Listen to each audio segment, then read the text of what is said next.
The new TV season is well underway, and this Samsung is really going to divide opinions.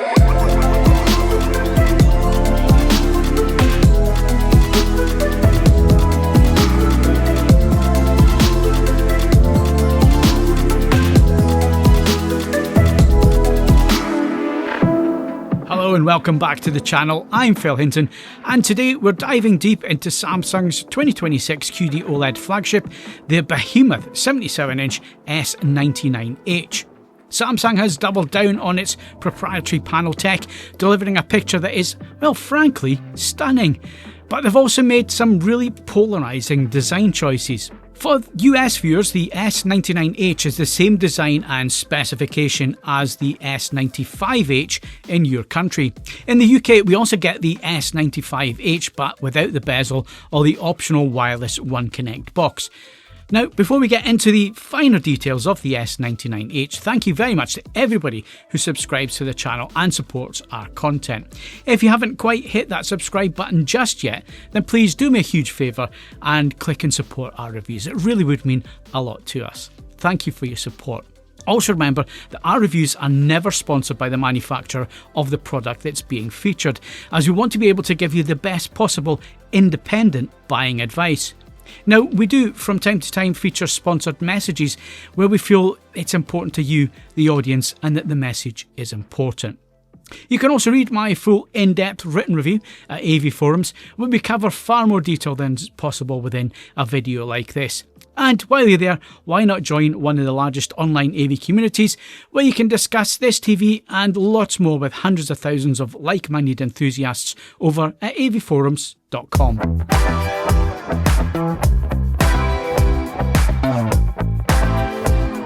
So why don't we start with a short verdict on the S99H, which is quite simple. In a dark room, it's a truly stunning picture. It excels in both SDR and HDR content, delivering superb black levels, excellent shadow detail retrieval just above black, and of course stellar colour accuracy.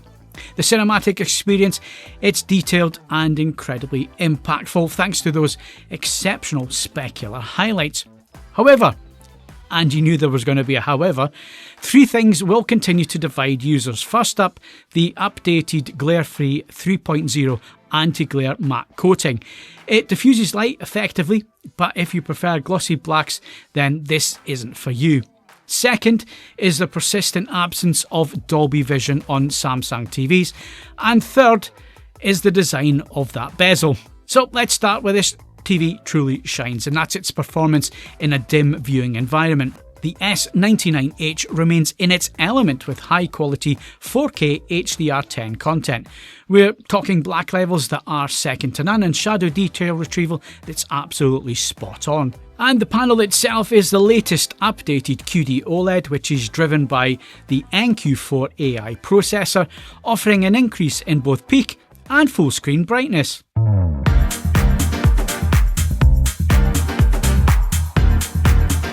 So how much of a brightness increase is there with the S99H? Well, on an industry standard 10% window, it measures in at a massive 2,606 nits. And if you compare that with last year's S95F at 2,170 nits, you can see the incremental benefits of the tweaking Samsung has done to the panel. Even the full screen 100% window measures in at a very respectable 415 nits. We also measured the BT 2020 colour gamut coverage at 84% XY and 90% UV, with DCI hitting a full 100% XY and 100% UV. And for those interested, the colour volume coverage is also stellar, with 100% of P3 and 83% at BT 2020. Our friends at Portrait Displays have sponsored this section of the review as they would like to bring to your attention calibration as a service, or CAAS for short.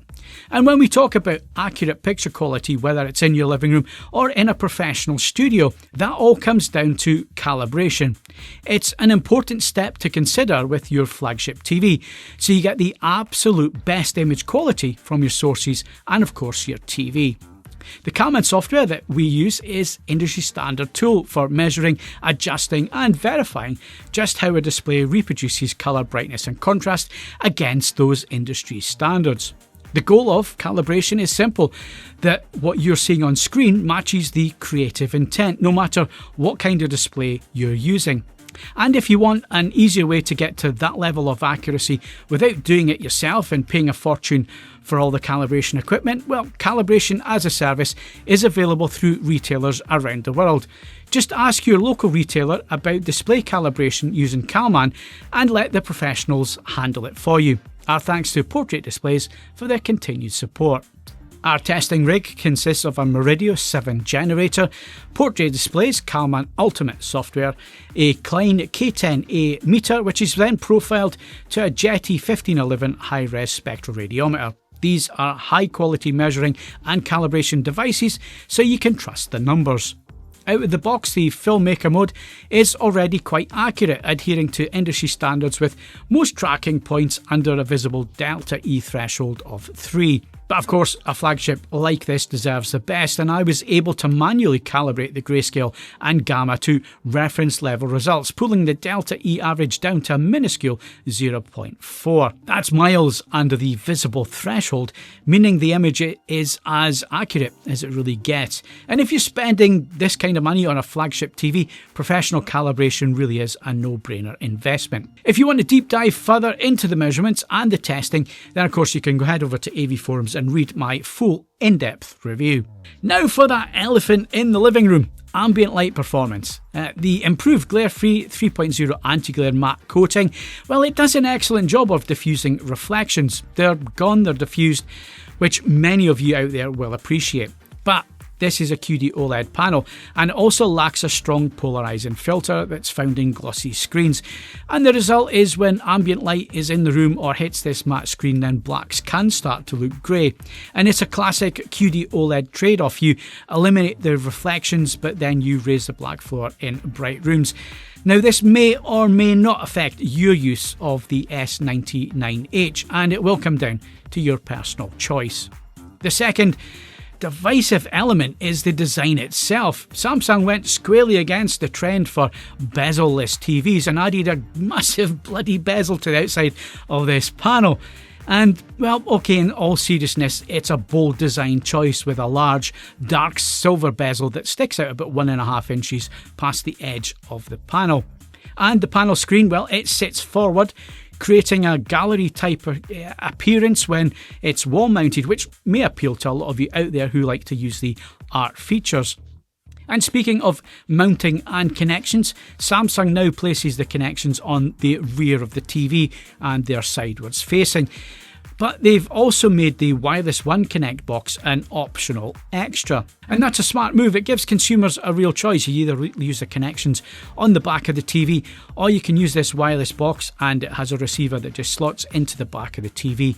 And then you can double up on the connections that you have. In terms of the connections on the TV, well, we get 4 48GB per second HDMI 2.1 ports, you get 2 USB slots, and of course some other legacy and other inputs. The only thing missing on the back of the panel, like the S95H last year, are the 6 passive radiator speakers, and that's because they've now been hidden within the chassis. So let's talk about the missing ingredients that stop this S99H from becoming an uncontested champion. It continues to lack the support for 2 crucial formats in my opinion. That's Dolby Vision, HDR, and of course DTS audio. Now the competition, and we're looking at Philips, Panasonic, Hisense and TCL, well, they all offer full HDR format support, and many of them also include DTS sound. And I genuinely believe that if Samsung reconsidered its stance on Dolby Vision and DTS, they'd have one of the very best all-round TVs available for sale, and of course they would secure more review awards and scores and so on. Now, they changed their stance on OLED technology. Perhaps it's time that they now change their stance on premium features like these.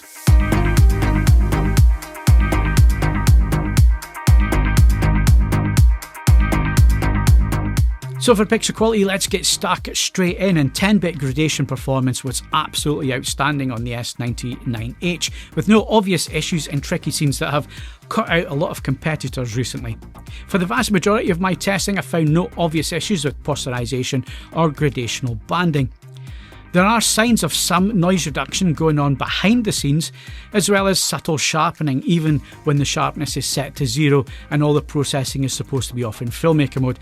Motion reproduction was also very good, with correct pull down applied to 24 frames per second content with no induced judder or motion blur that's not inherent in the source material. And 50Hz broadcast in the UK is also correctly displayed, with only the odd instance of microstutter during really fast edits or text on screen sequences. The vast majority of content look great from motion reproduction standpoint, but with a larger screen size like the 77-inch, any issues that are there can be magnified. And if that's the case for you, because we all see motion differently, then using the custom motion settings and moving the sliders to the minimum positions can combat some of those issues without adding in any soap opera effect or any over-the-top smoothing. Just like the S95H from last year, this S99H really is in its element with high-quality 4K HDR10 content in dim viewing surroundings. Image quality really is second to none, with superb black levels, just above black detail retrieval, and stunning colour accuracy and depth, which just add to the proceedings. Added to this are stunning specular highlights that add the final touches to an image that looks cinematic and realistic.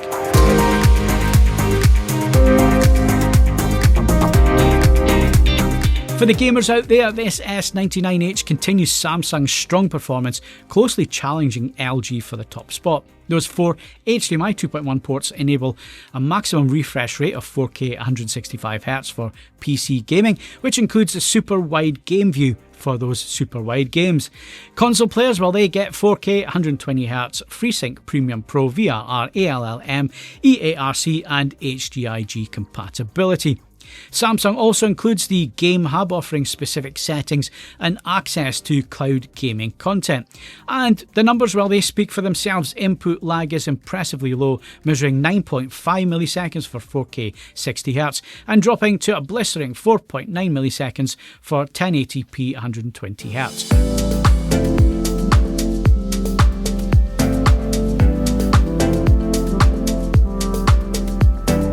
As you'd expect at this time of the year in the product cycle, we're still waiting on the vast majority of the 2026 competitors. They'll hit the market in the next few months. We're really quite early with the last 2 reviews. However, I was able to briefly put the S99H up against a 65-inch LG G6 that I had in for review when it arrived.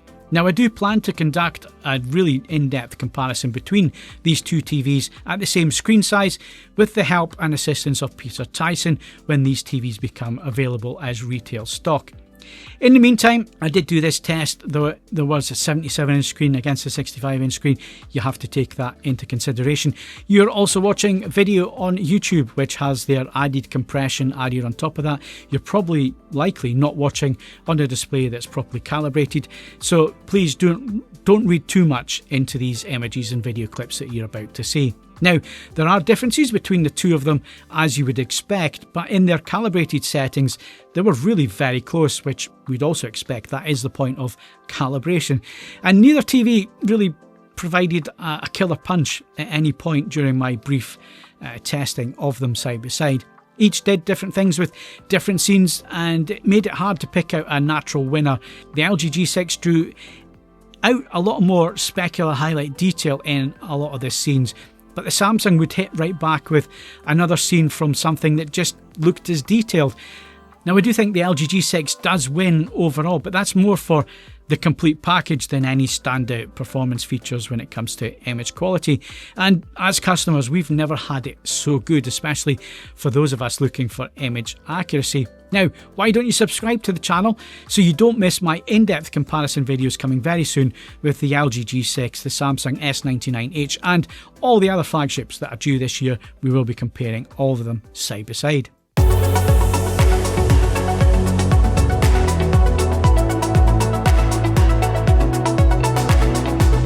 So I guess a big question out there is, should you buy the Samsung S99H? Now, the TV is a powerhouse for movie watchers and gamers, particularly if you're watching in dark or dim environments.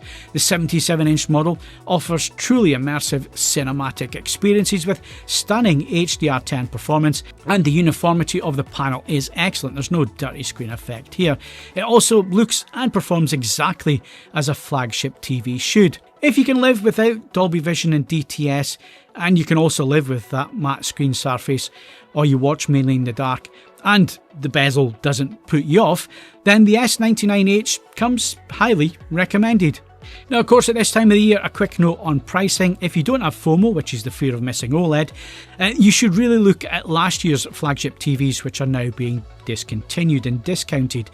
Honestly, I've seen nothing in these two new flagship TVs I've tested so far that really warrant the significant price difference between these new models coming in and the older models going out, like the Samsung S95H, the LG G5 and so on, or even my favourite TV from last year, the Panasonic Z95B.